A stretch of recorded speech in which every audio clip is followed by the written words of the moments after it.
Well, good morning, ladies and gentlemen. My name is Riccardo Bosi, National Leader of Australia One. Welcome back to another Australia One update. And today we want to have one of our favourite guests, John Wilson, the former communist fighter and now a man of faith and still fighting as hard as ever. It's been a long time between drinks, but here he is, the man that we all love to listen to. So sit back, open up a quiet ale if you've got one, and enjoy the show. John, welcome back to Australia One. Great to see you again, buddy. Hey, g'day, Riccardo. It is nice to catch up again. It's been a good while since we've last spoken. I've had a hell of a start to this year. I got caught in the Brisbane River floods earlier this year in February. I got back from Canberra, from that big protest in Canberra. I got back to my boat. I was exploring up the upper reaches of the Brisbane River, having a grand old time, and we got those massive floods. And I rode it out 2 weeks. 2 weeks I was on my boat from the very start of it, and rode out the peak of the flood, and then had to survive as the floodwaters subsided before I was able to get rescued. 2 weeks. And it was a life-threatening episode, that one, I can tell you. So I'm lucky to be here, and I'm now a triple gelded cross with a double pike Christian now, because God saved my miserable ass, mate, I can tell you. Oh, man, that's good to know.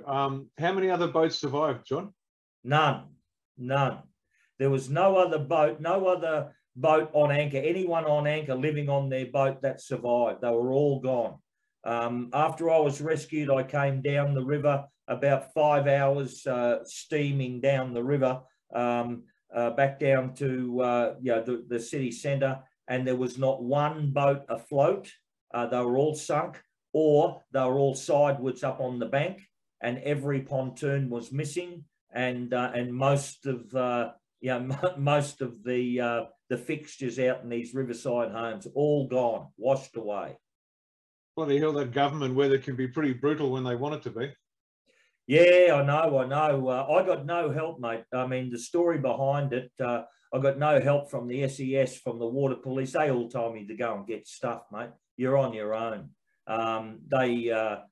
Water police, VMR, SES, Brisbane City Council, told me to my face. They came up, the water police came up and rescued a big $1 million power boat an hour after telling me there was nothing they could do for me. There was...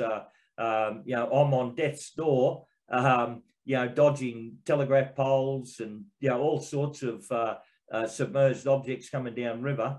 And they said, no, we can't help you. You're on your own. An hour later, they were up rescuing an unmanned big power cat that still had a pontoon tied to its side. So they can rescue, they were able to rescue property, but they didn't give us stuff about people, mate. Is it you personally, do you think, or just that was just the way they were running it? I think I don't think they were very good for anyone, any rescues, but for me personally, they took extra care to make sure I got extra nothing. Man, oh man. Well, nothing seems to have changed. I think we better do something about it. What do you reckon?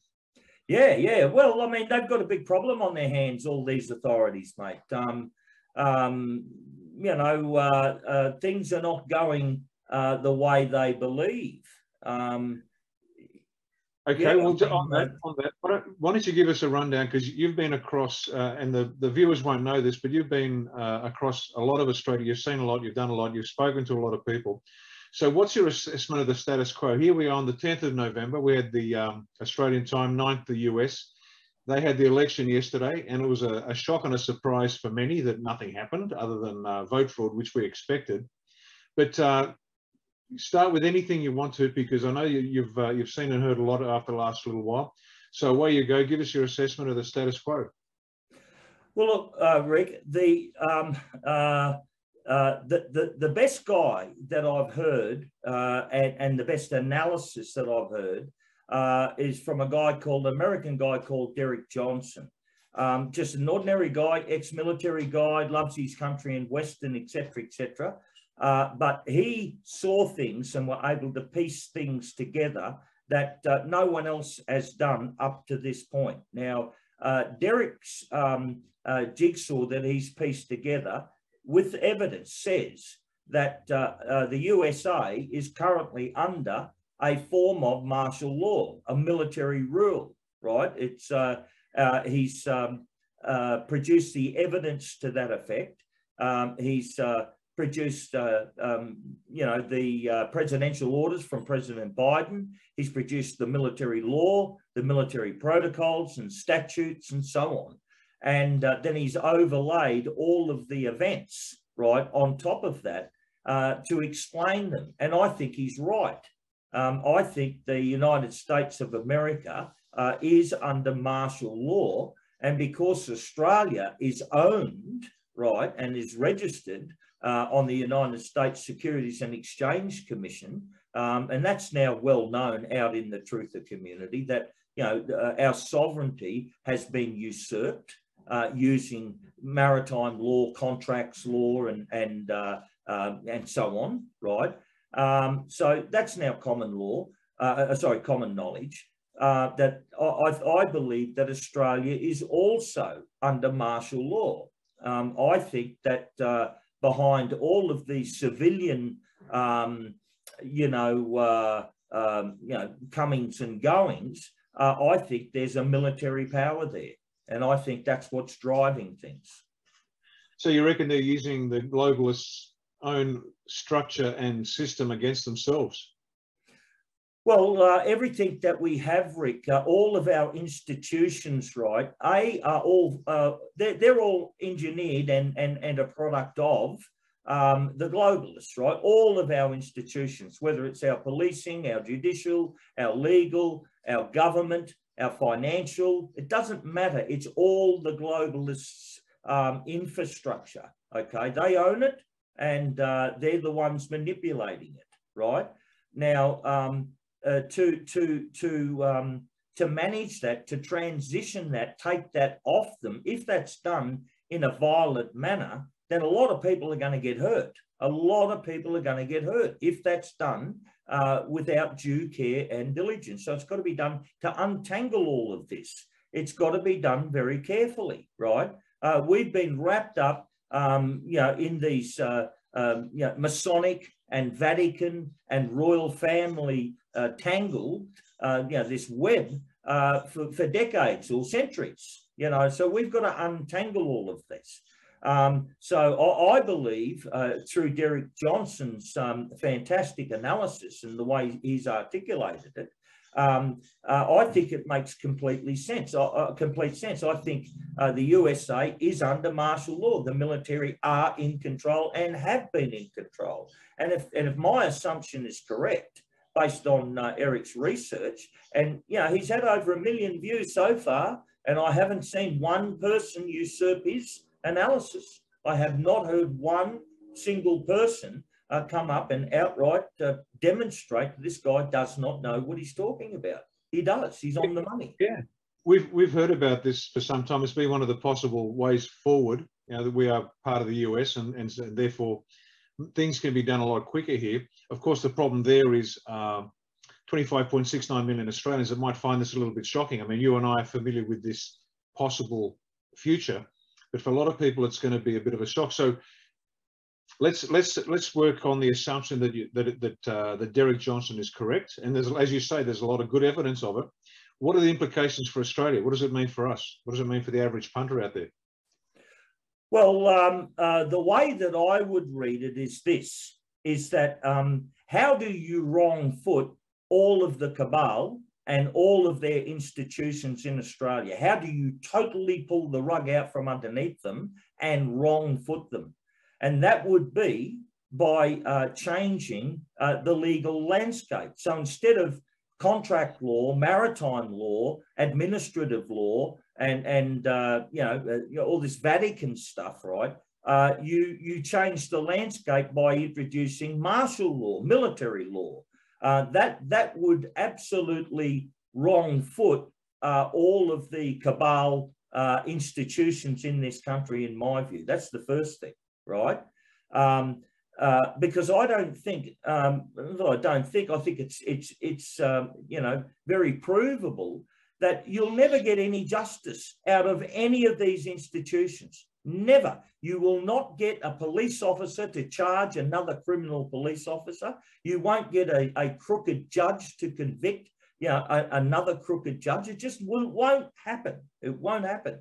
The only way out of this mess, we're not going to vote our way out of it, and we're not going to get any legal precedent. There's no legal, so there's no remedy. The only remedy is through the military. And I believe that's the case. And I have done, you know, in the last few years, I believe that's the case.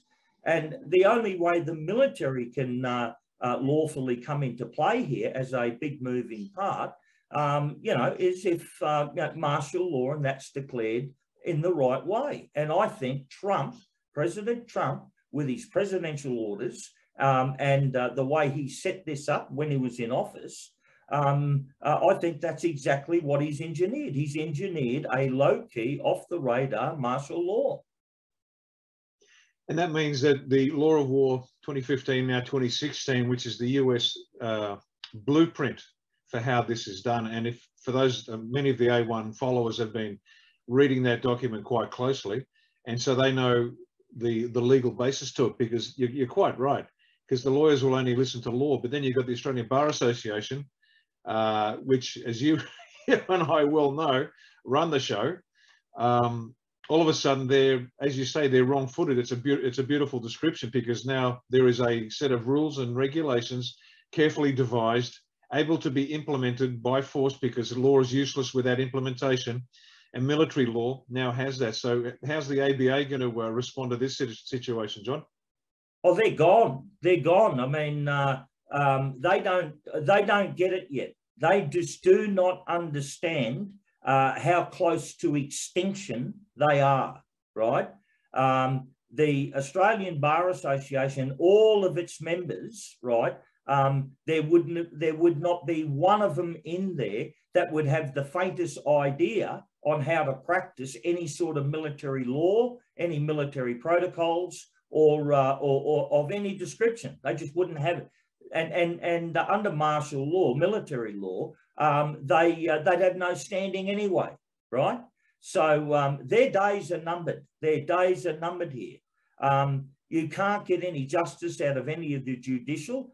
They're all rotten to the core. They're rotten to the core. It doesn't matter whether they're some grubby magistrate that I found out about personally at the age of 62. I'm now a convicted criminal thanks to these villains, or a high court judge. They are rotten to the core, rotten. And you are never, ever going to get any remedy whatsoever. They will protect this corrupt, rotten system with everything they've got. Okay, it's theirs. They're proud of it. They love it. They guard it. They treasure this system. So you're not going to get any. I mean, it's a national scandal that we've had these celebrity leaders inside of the freedom movement who have been drawing hundreds and hundreds of thousands of dollars off ordinary mums and dads to go and fight these spurious, absolute spurious legal cases in a system that's rotten to the core, that's never going to give you any justice whatsoever. And they're out touting this garbage, giving hope to ordinary people to hand over their hard-earned cash. I mean, it's scandalous, scandalous. I mean, the whole lot of this stuff is their slave system. Their slave system. And inside of the freedom movement, you've got that many frauds and lightweights and pissants and, you know, I don't know where these people come from. Seriously, I don't know where they come from, but they are not fair income. They're not fair income. There's a lot of them we ran into up in Epic Park in Canberra. I remember very early in the piece, not long after it all started happening. I was there with Dave Graham and we heard there was a leaders meeting. And we thought to ourselves, that's going to be fascinating. And we turned up, there were 17 people, I counted them, sitting around, all manoeuvring for power. And I could tell you, in answer to your question, where they come from. I knew one by name and I'd met the guy, and he is controlled by Masonic filth. And there are a few others, all controlled by Masonic filth. And this is for the A1 people, and they know this, but this has been going on for some time. What these people will do, they will get into an organisation, take over the leadership, kill any ideas or initiatives that are actually going to do any good, and drain the bank balance and walk away. And this has been happening over and over and over again. And the only reason, as you quite rightly say, the only reason they haven't been held to account, and these are the big name truthers allegedly, is because their Masonic filth mates in the judiciary and the constabulary are protecting them. It is as simple as that. There are others that are misguided, but I can tell you the force behind it, because as you said, the ABA, the Australian Bar Association, I mean, members, you've got to be a goat riding, apron wearing individual just to get in and have any position of authority in there. And so this Masonic filth that we've been hitting very hard are behind this destruction of the truth movement. And I'm glad that's why A1 has never associated closely with anybody or any organisation, because we know they're bent. We know they're there for themselves, except for Dave Graham, of course, who's the only straight shooter out there. Look, Riccardo, this whole war has made for strange bedfellows. It's exposed, some of those that are out there masquerading, and I say about time. I mean, Riccardo, I would never be talking to someone like you. I mean, I have nothing in common with a lieutenant colonel from the Special Air Services, nothing. I mean, when I was the president of the Labor Council and a leading communist in Canberra, I would never dream of talking to a lieutenant colonel. I mean, I'm serious. I would right back at you. There's no way we would have met. There's no way that I would have spent time with a concreter from Wollongong, and he and his lovely wife Mel are the only two people other than you that we trust in this whole mess. It's just bizarre. And yet here we are, the three of us, ready to go. Look, Riccardo, when I was the president of the Labor Council, I used to have a lot of members at RNC Duntroon. All the groundsmen, all the tradesmen, they were all my union members. I used to go down to Duntroon and meet with the brigadier, and the brigadier would take me to the officers' mess. I used to get treated like royalty down at Duntroon. Never would I dream of talking to a measly lieutenant colonel. It would have to be a brigadier or someone of that rank. But it's made for strange bedfellows, and gradually our efforts are getting better and better and better.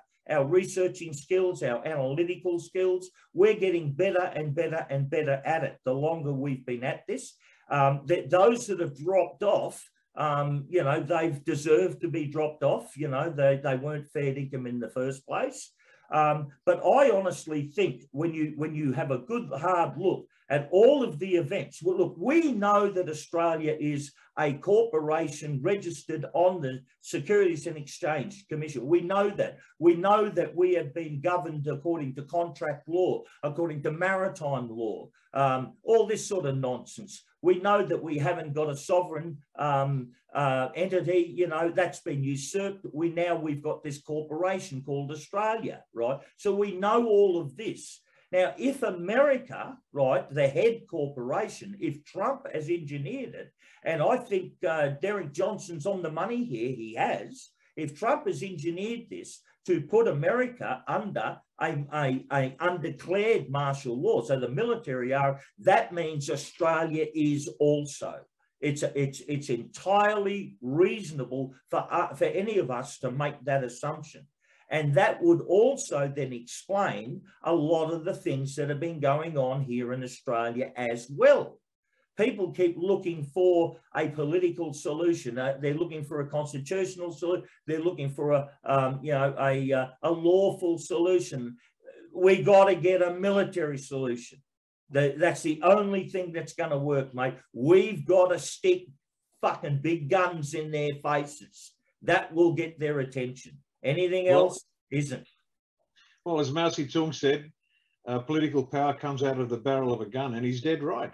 Yes. In the final analysis, a piece of paper, you can wave all the paper you want at somebody. It's not going to stop a 7.62 coming at you at 830 meters per second. It just won't. It won't. And so, look, and as you know, we've been pursuing the solution we've done, but you'll also note that I've always said it's not our job to bring the cabal down. It's our job to rebuild the country once the cabal has been brought down. So we've been positioned quite intentionally in that space after the fight. And, you know, people have been saying we've got to get our guns and storm Parliament House. And I've always said, no, that's not your job, people. Our job is to rebuild. No, look, you're dead right. You're dead right. But look, let me talk briefly about our military and jabs, okay? Let's talk about that. Look, the Australian military, we've all civilians have now felt for the first time in our lives, the last couple of years, the whole concept of forced vaccination. Inside of the military, they've been having to tolerate this for years. For years. You go into the military, you get jabbed with whatever they say, when they say it, and if you don't, you get court-martialed. You're in deep shit. So they've been experiencing... Now, we've experienced this betrayal, right, by our doctors and big pharma and governments, this huge betrayal. They're trying to inject us with these toxic poisons. In the military, those poor buggers inside of the military have been betrayed so badly, so badly. They've been injected with toxic poisons for so much longer than us. And we are seeing, I mean, I can remember, and I've forgotten the great doctor's name. He's a medical doctor, but he was reporting on all of the suicides that the Australian diggers were going through after they've served. They've come back, they're suiciding 2 or 3 a week, right? Well, I started talking to an American military friend of mine, and his testimony, he said, yeah, that's what they did to us in Iraq. They gave us all these vaccinations, which had a delayed effect, psychological effect. And after we got back, thousands and thousands of servicemen were all committing suicide. And then they blamed it on some spurious, affliction called, Gulf syndrome, all this bullshit. And it's the vax. So I guess what I'm saying is the Australian military have been betrayed here. I mean, I can't even think about how badly it's rotten to the core. They've been poisoned. They've been sent over to wars they were never meant to win. Our military, if ever there was a group of Australians that owed a score to settle in this country, it's the Australian military. By jingo, they've been stabbed in the back. Yeah, without a doubt. And I'm lucky. When I went to Kuwait, I had the first anthrax one in Oz, and for whatever reason, never got around to having the second one when I was at Camp Doha. So happy days for me. I missed out on that. But unfortunately, a lot of Australian diggers, for example, Timor, they were used as crash test dummies by Big Pharma, and the government okayed it. And the 1st Battalion Royal Australian Regiment under the command of then Lieutenant Colonel John Caligari, later Lieutenant General John Caligari. I hope it was worth it, John. He took his battle group over, and over 100 came back, and they were completely damaged, destroyed, psychotic episodes, you name it, destroyed lives, and they were just abandoned by the military, and they didn't care. So let's make John Caligari famous. Lieutenant General retired John Caligari, the man that abandoned his soldiers, that he basically communicated the party line, which was get the jab or don't go to Timor. You can imagine the diggers, they've been training for this all their lives. They'll do anything to get an operational tour. And so thanks for that, John. I hope it was worth it. Let's move on to some, since we're talking about hard issues here, let's talk about the Australian ports, because human trafficking, as you know, is huge globally. A lot of people in Australia still don't believe it, but what do you know about that, please, mate? Well, look, I'm very disturbed, mate. You've been the only person that's ever had a guy called Adrian Wells in public and support some testimony from Adrian to give testimony. Right now, you've been the only person that's ever given him a go in public. Everyone else has pretty much shunned him. He's a hot potato. Now, I've had personal conversations with Adrian Wells, separate, and to get his story and to try to ascertain, what's happened, because there's some huge allegations in there. But this is what's disturbed me. We know the problem i.e. child trafficking and you know, slavery, but child trafficking is a hugely profitable business, right? According to experts that know this business, right, they've told me up to $1 million per young child's body. That's how much it's worth, right? That's how much they can make out of it before they break the body, right? They can make up to $1 million, and then organ harvesting on top, right? Which is the cream on the cake, the organ harvesting, because that's what happens to these young children. So we know the numbers in Australia are roughly 20-odd thousand a year, official numbers. So, you know, that's a lot of money, a lot of people, vastly underestimated, I think, right? But 20,000, and we know that many of these children are trafficked via the shipping routes. Okay, we know that, right? Now, that is readily accessible research that's out on the net, according to reputable sources. Now, according to the testimony from Adrian Wells, he identified a father and son that were on the executive of the Maritime Union of Australia's Victorian branch. He identified a father and son to me. And he identified that they were violent, predatory, right, pedophiles. And they were very violent pedophiles, not just predatory. Now, I hold a grave concern if the Victorian branch of the MUA, or indeed the MUA in general, if they have anything to do or share any part of whatsoever child trafficking going through the ports of Melbourne, Sydney, or elsewhere. That's a major concern to me. It's a huge money spinner, and they've got to go through these ports. A lot of them go through these ports untouched, and the MUA and their people don't have to do anything. They just got to not do something. Just look the other way, and there's big money in this. The leases that foreign countries have over some of our ports, Chinese Communist Party, the Emiratis, there's a number of nations out there that are leasing our ports. Does that make it easier or harder for this to go on? Oh, it just opens it up. We've also got, you know, there's other scams going on, Riccardo. We've got like the embassies, all the embassies around the world. This is what the pedos have set up, right? They've set these embassies up, but they've got an in-house art distribution scheme. They hang art, right, in different embassies around the world to promote artists and to promote different arts, right? But what they have is they've got containers of art, right, that go through diplomatic channels, right, which are just untouched. You can't touch them. So they ship all sorts of things with this art in these containers all around the world. I mean, and this is for the diplomatic corps. Another rotten to the core, rotten. The Department of Foreign Affairs and Trade in Australia and all of their diplomatic corps, right? Rotten to the core, rotten. Are there pedophiles? Shitloads of them, shitloads. That's what keeps the wheels greased. That's what shuts all these people up. They're all being blackmailed and they're all up to no good.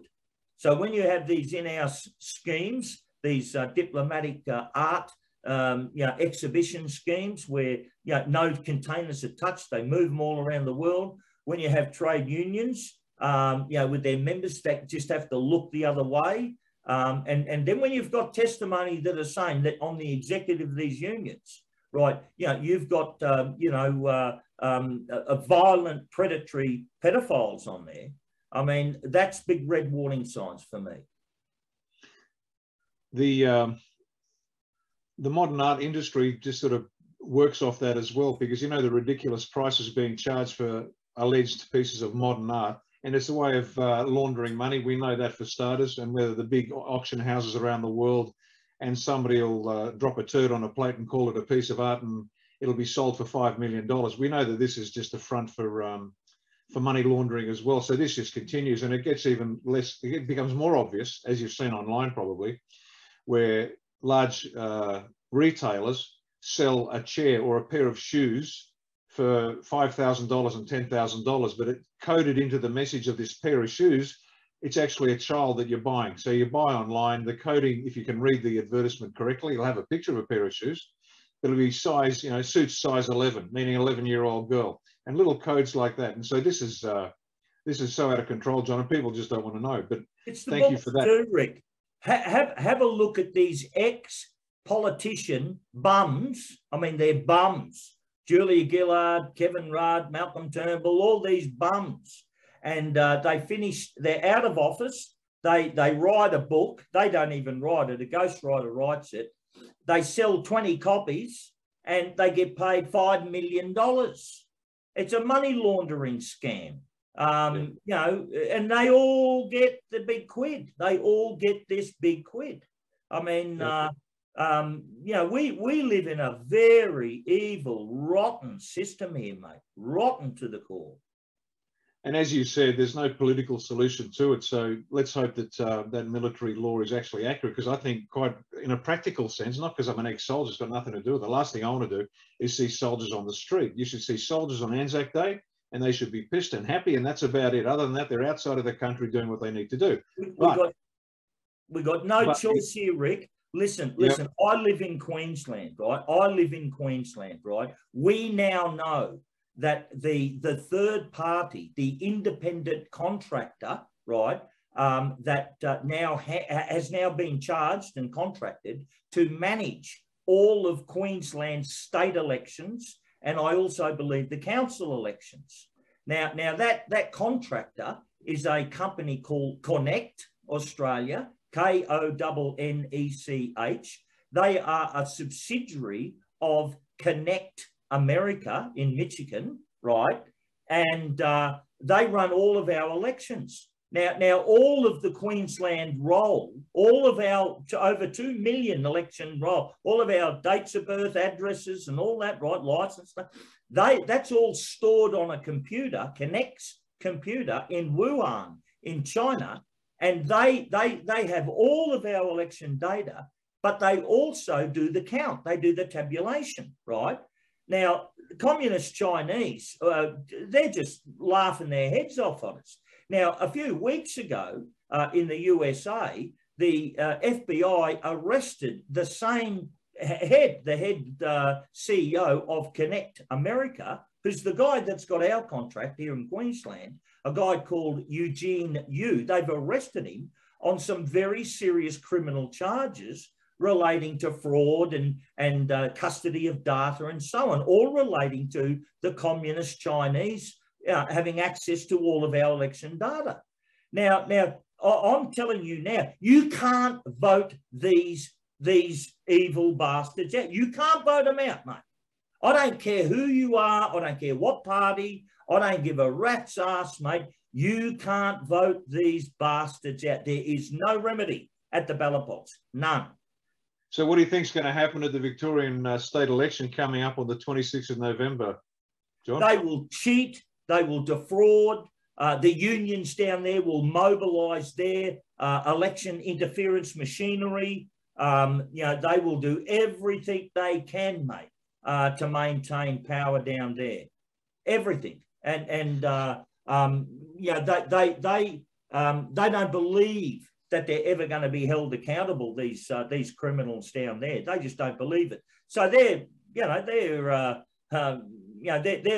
will leave a paper trail of evidence a mile long that we are going to grab them by the scruff of their neck and haul them in before a military tribunal. But that's why we need the military in Australia, because we can't vote them out. Yeah, we've got some candidates that we've vetted. They're independent candidates, but we've vetted them. They're in accordance with our policies, so the voters know what they're getting. But what they've been reporting back is they've been putting up their call flutes for the election, and surprisingly enough, very few call flutes from the other majors. It's almost like they know what the result's going to be, and they don't want to waste the money. Does that make sense? Yeah, I mean, how do you have a ballot on Saturday, closed Saturday night, Anthony Albanese's declared the winner. He's then sworn in Monday morning, and on Tuesday he flies overseas to some G7 meeting, but they're still counting the ballots here in Australia. They're still counting them. But they've already declared him the winner and sworn him in on some bodgy. I mean, again, look at the swearing-in ceremony, all a fraud, all a fraud. You know, their theatre is now becoming too obvious, too obvious. Just on that theatre, then, that fraudulent, because the oath was wrong in law, we know that. Does that suggest that possibly the Governor-General is part of this? Is he an unwilling participant? Is he just a stooge that doesn't know what's going on? What's your take, John? No, he can't be. He can't be. No, he's up to the gunnels, mate, up to the gunnels. None of these participants would be trusted unless they had dirt on them, unless they had blackmail dirt on them, okay? He's right into it, up to the gunnels, mate. So that means then there is no, and when I've been saying all this time, there is no law in Australia, and I said that wasn't a throwaway, this is a statement of fact. You'd agree with me, there is no law in this country. There are no laws to break because there is no law. You cannot defend yourself in this country using any lawful means because there isn't any. I tried to run my defence before a magistrate here in Queensland on a totally trumped up charge. I had an airtight argument and he ran out the court and refused to even hear my argument, mate. There is no law and order. What we have here is we've got thousands and thousands of police officers, right, who all carry guns and badges, and a big shitload of them are all tanked up on drugs, on speed, crystal meth, and other chemical drugs. That's what we've got. We've got a real problem. Yeah, in Queensland, because I was recently talking to somebody, and the short version is just about every politician and copper in, let's pick a town, Townsville, is either up to their neck in it or selling it or using it or all three. And yes, you can't get anything done. I mean, Townsville, I served there for a couple of years. It was a great town when I was there. It was a long time ago. That was in the early 80s. But I can tell you now, the place is, apparently, according to these people, Queensland is done. Townsville is done. How bad is the law enforcement generally in Queensland? That's your home state, John. How bad is it there? It's unfixable. Unfixable. Look, we've been through all of this nonsense before, Rick. We've had the Fitzgerald Royal Commissions and inquiries. We've had all the restructuring. You know, we've been round the block. You know, we terminated police commissioners and jailed other serious you know, police ministers, right? It has done nothing. It is worse now than it ever has been. Worse. It is now unfixable. In my discussions that I've had with several former Queensland police officers and several current serving police officers, they say to me that it can't be fixed. Now, the only option, right, in my discussions with them, the only option that that we believed, after flogging this around for several hours, that we believe will work, is that you do two things running simultaneously. One is you sack every single person inside the Queensland Police Department. You sack the lot of them, the clerks, the police officers, the commissioners, the brass, everyone. You sack them, give them their entitlements and march them out the door. Don't redeploy them inside the service. Get rid of the lot. At the very same time you are doing that, you hold elections, right, for regional sheriffs to uphold the law. You'd have a sheriff for Brisbane, a sheriff for the Gold Coast, a sheriff for the Sunshine Coast. And those sheriffs would have to swear an oath to uphold the Constitution, not the fucking Queen and not her bloody, you know, pedo sons and all this bullshit, right? The Constitution. And swear to uphold law and order like they do in the USA, where they become the highest law enforcement officer in the land. Now that's the remedy according to our in-house sort of team of law enforcement officers. I mean, these people are down in the dumps, mate.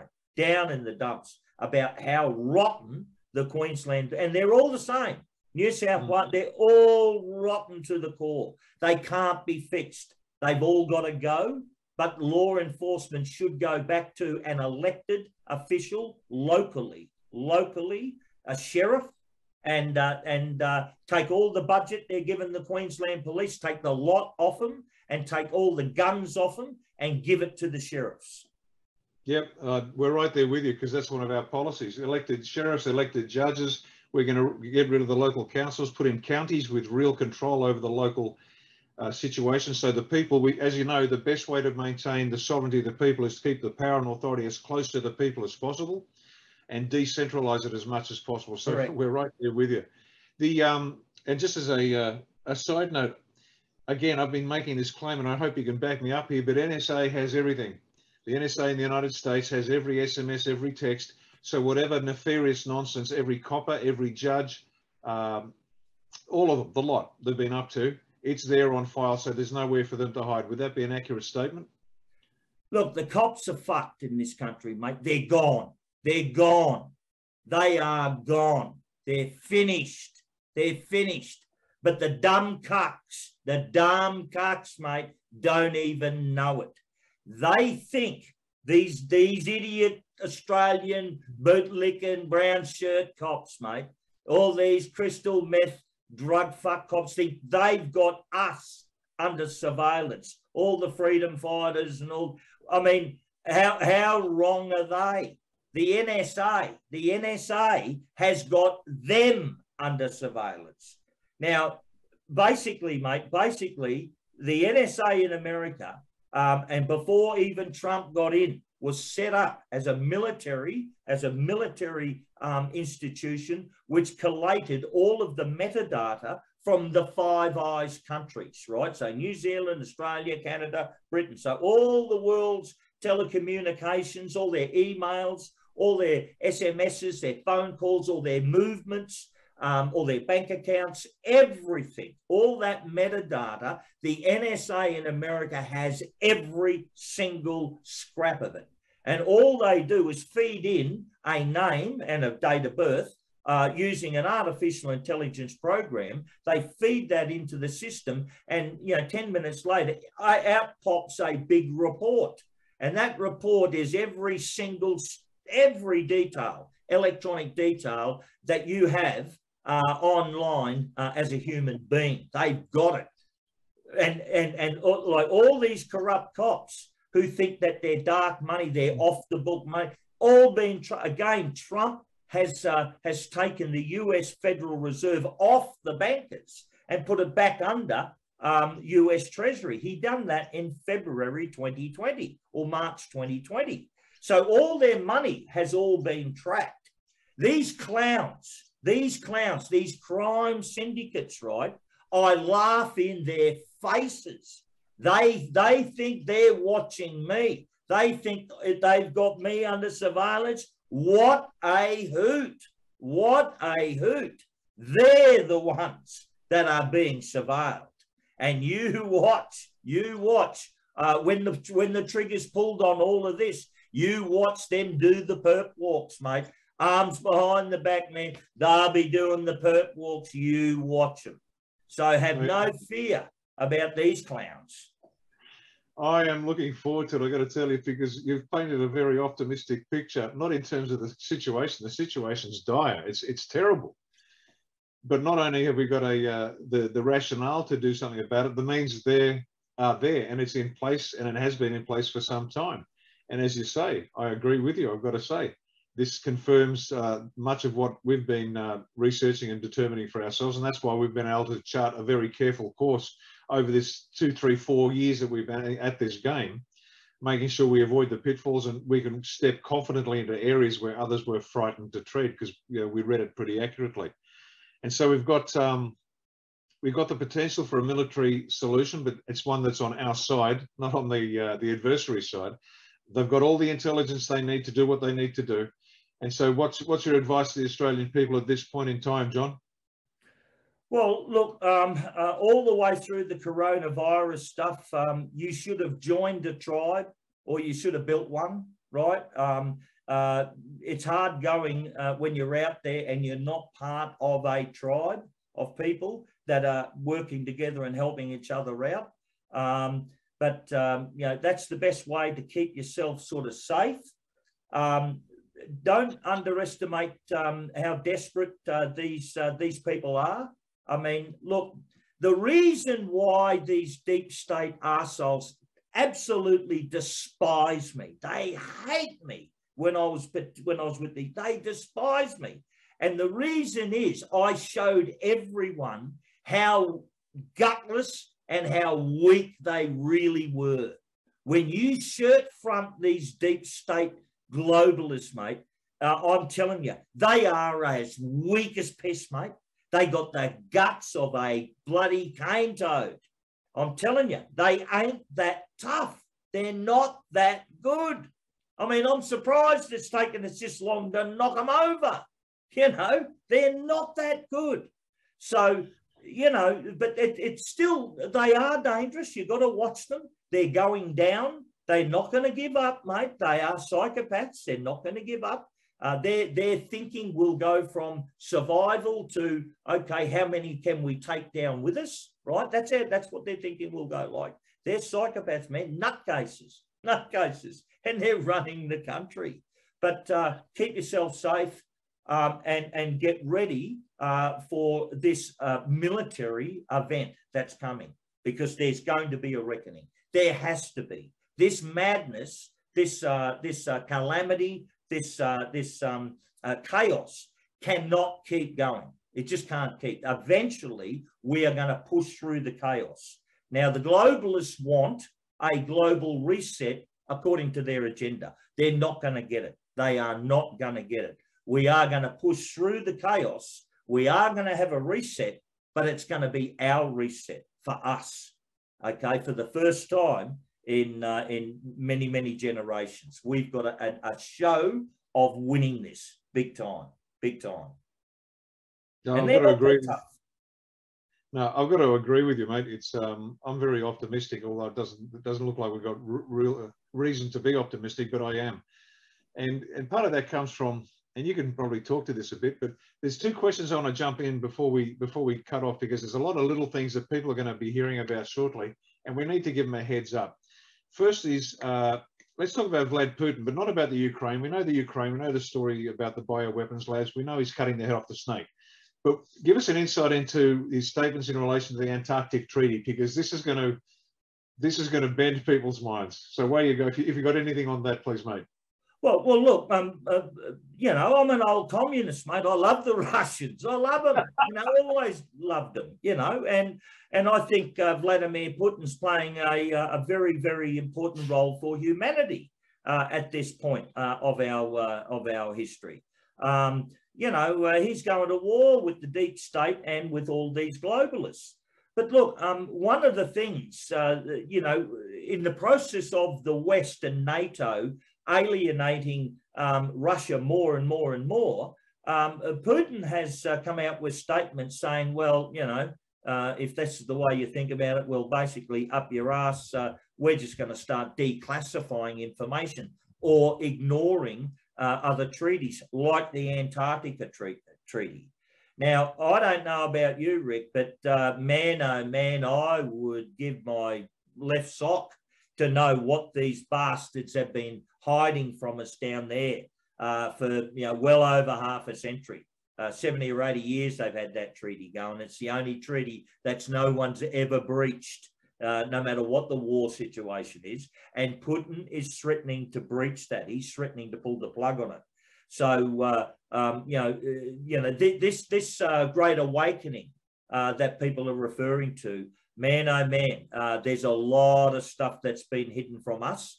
And I think Vladimir Putin's role in this great awakening is very important. I think he's going to release some big stuff, not just about Ukraine and chemical labs and all sorts of. We know there's a lot of dirty stuff in Ukraine, but he's going to also pull the plug on a few other things. And I'm hoping the Antarctica Treaty and declassifying all of that, I hope that comes out in the open. That would be a great, great day for me.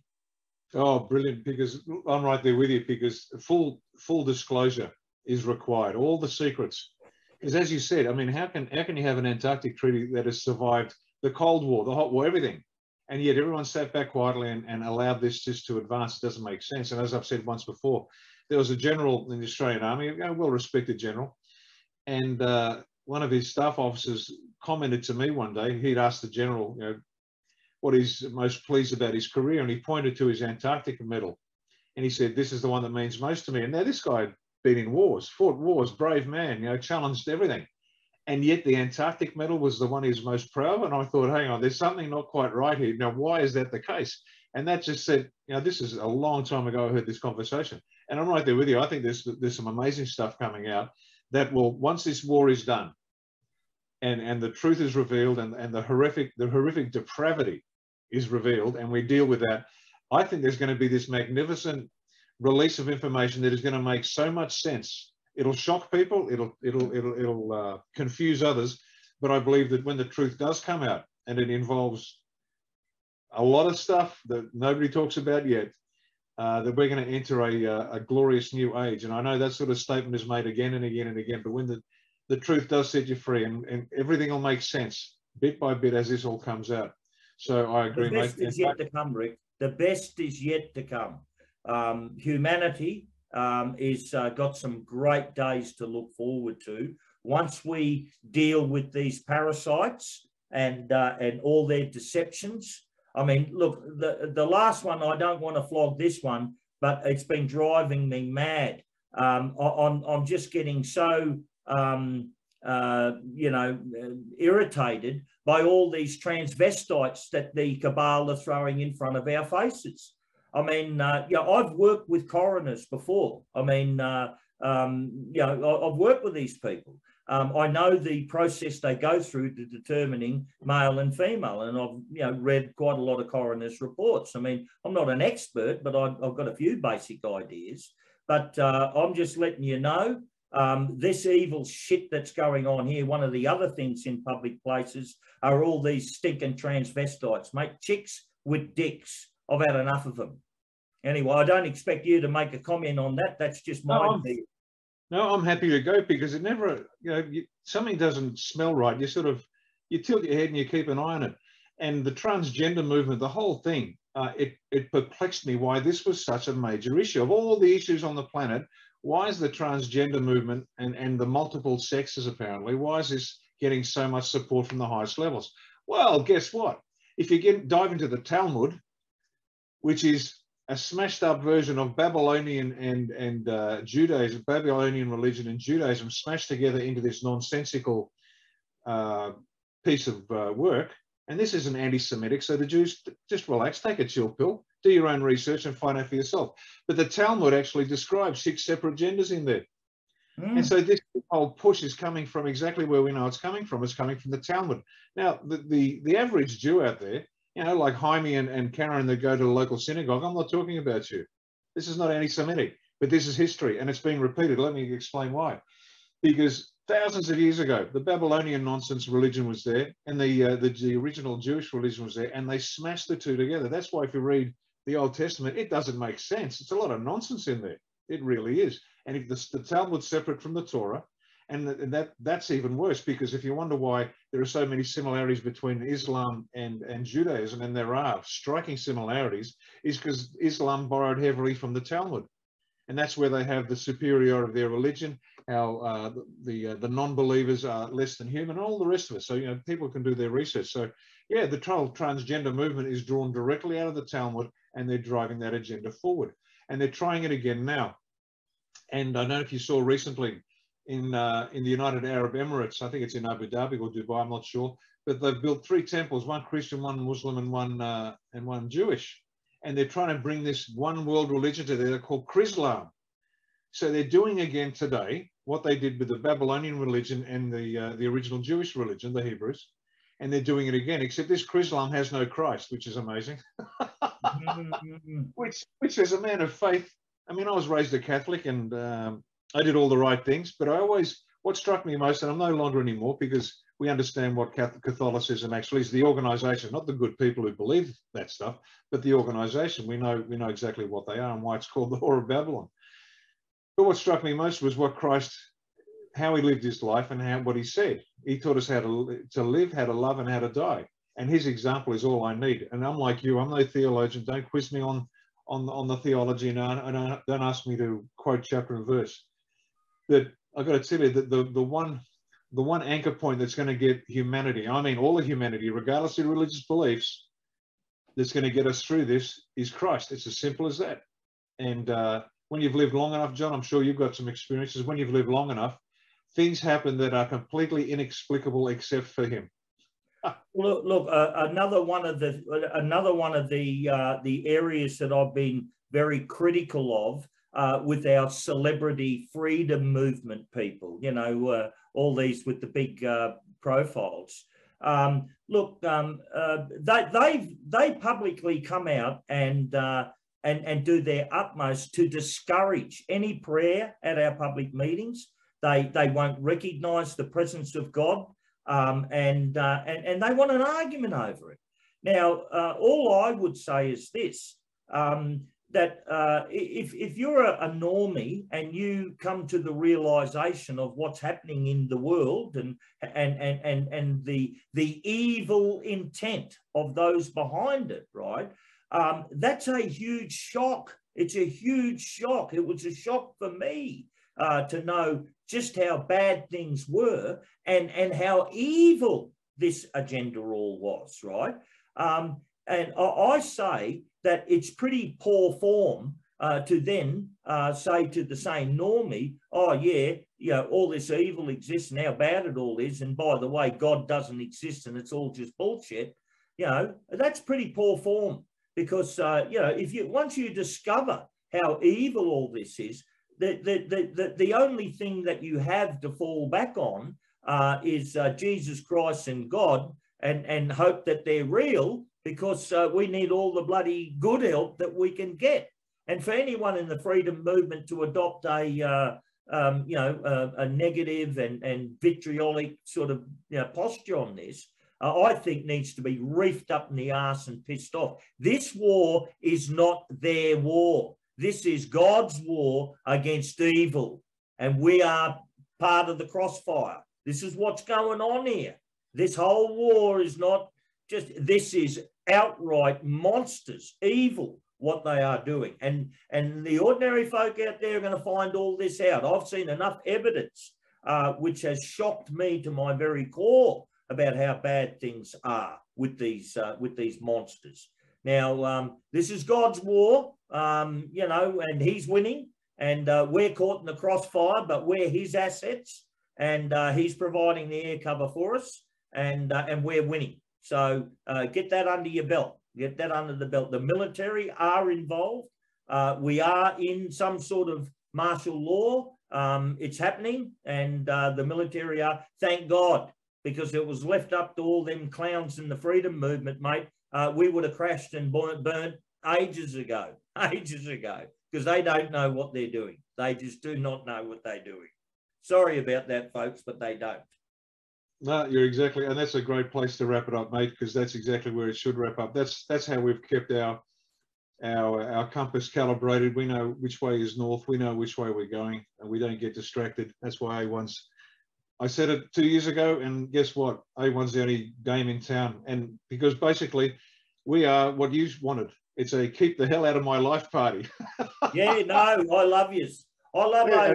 Look, Rick, I won't talk to any of the others, mate. I'll interview with you and one or two others, but that's it. I won't talk to any others. They're just not, you know, they're, I'll let them crash and burn.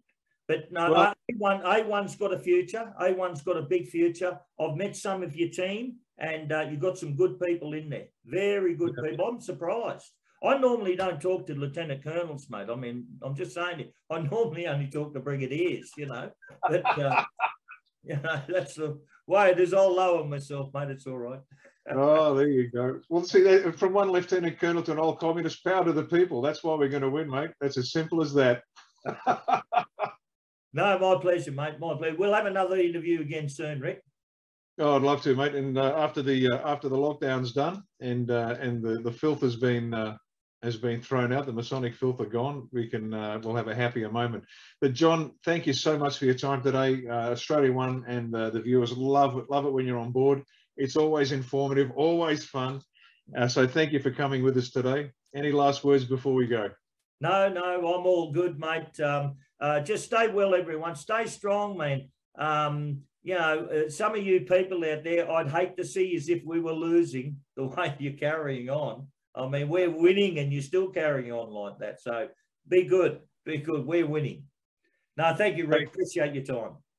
No, thanks so much, John. It's been an absolute pleasure, as always. Ladies and gentlemen, my name's Riccardo Bosi, National Leader of Australia One. Thanks for joining us today, the 10th of November, 2012. Buckle up. It's going to be a bit bumpy for a little while. And then buy the popcorn and get the Coke and sit back and watch, because the revelation is going to be amazing. Thank you so much for your time. We'll see you again soon. Thank you.